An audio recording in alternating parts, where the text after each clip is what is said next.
Anxiety is something that's troubling so many people at the moment because of what's going on in the world, what's going on in our lives.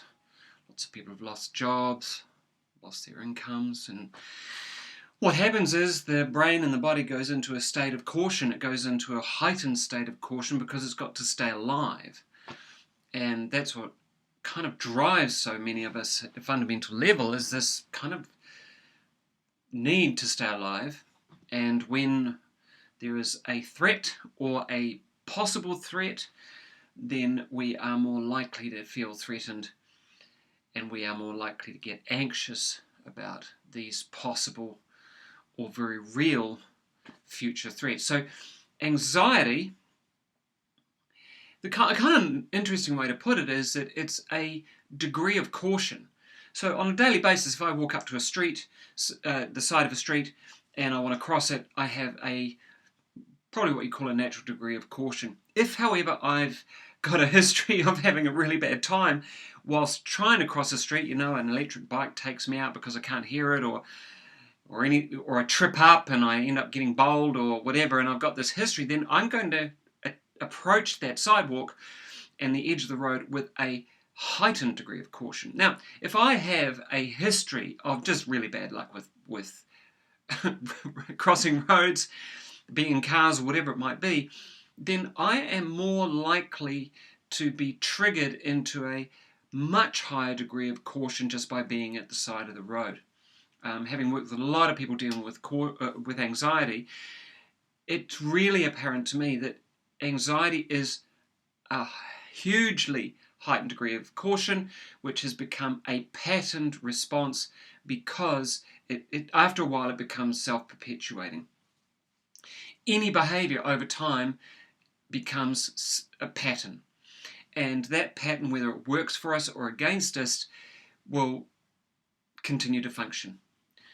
A nice reframe for anxiety, so that we can start to manage this structural way that the brain is doing what it's actually designed to do, and that is keep us alive, is to change the wording. It's a really useful thing. It's called a reframe, and what we can do there is just say, okay, I'm in a massively heightened degree of caution, which gives us a sense that there are layers or levels. So I'm not at a 1 out of 10 of caution, I'm at a 5, 6, 7, or I might be at a 9 or 10. Some people I've worked with are at a daily level of 12 out of 10, and that's just because it's become patterned, and then that pattern starts to generalize into other areas of life subsequently. So an idea of generalized anxiety would be, I've been in a car crash a few times, or a car incident a few times, and then suddenly that generalizes to just even looking at a car, or thinking about getting into a car, or thinking about being on the road. So it just generalizes out, and what that is it's the subconscious mind making connections to all things that are similar to, or like, or could be like that incident that caused us pain. The unconscious mind wants to keep us away from it. So once again, anxiety has a very clear structure. It's all about potential or real events in the future. And so one kind of strategic way to start changing that patterning is to use it. It's actually a really interesting thing that excitement uses a similar pattern. That is, looking into the future and imagining ourselves having a great time.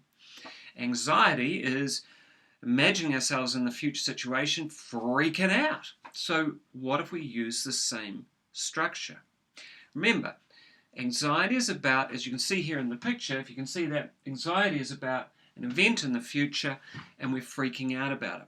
It's always about a real or imagined potential event.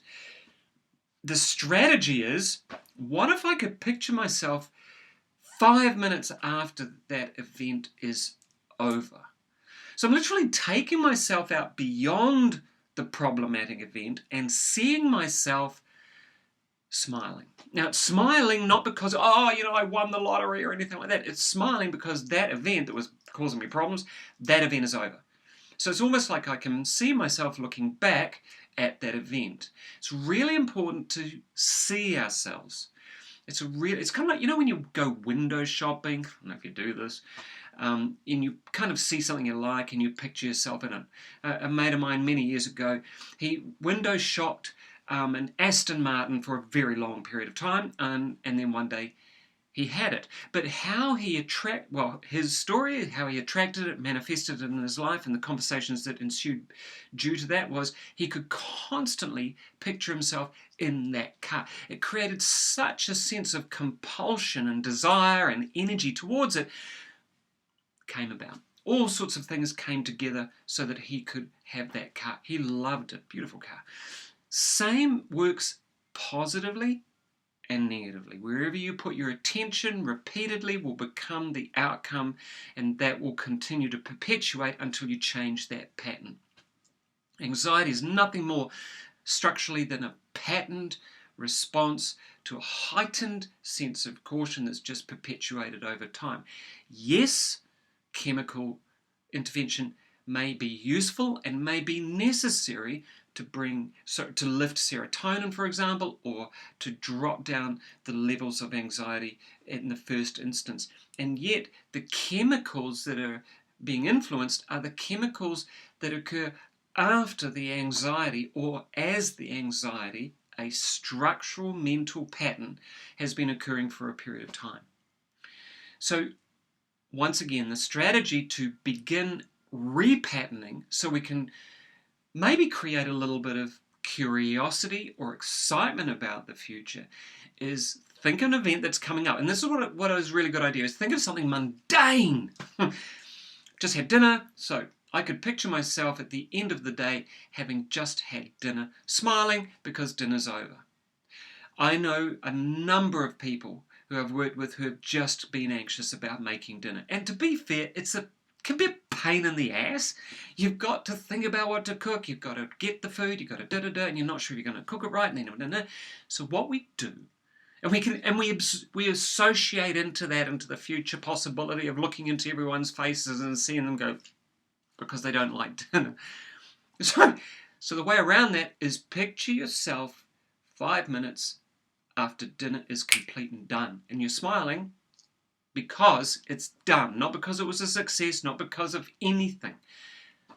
It's done. That's the end of it. And that kind of starts to switch this primal fight or flight kind of, oh, am I going to survive this thing?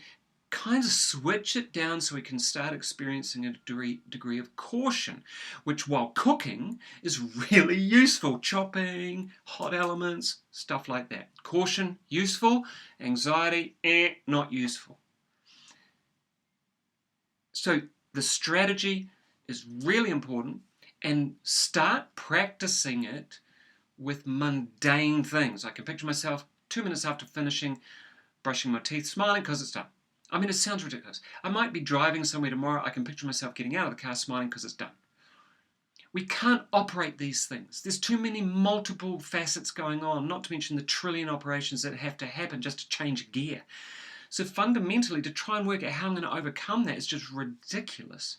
So why not use the strategy and take it to a next step, which is just beyond the imagined or real event, and see ourselves smiling because that event is over. Hope it was helpful.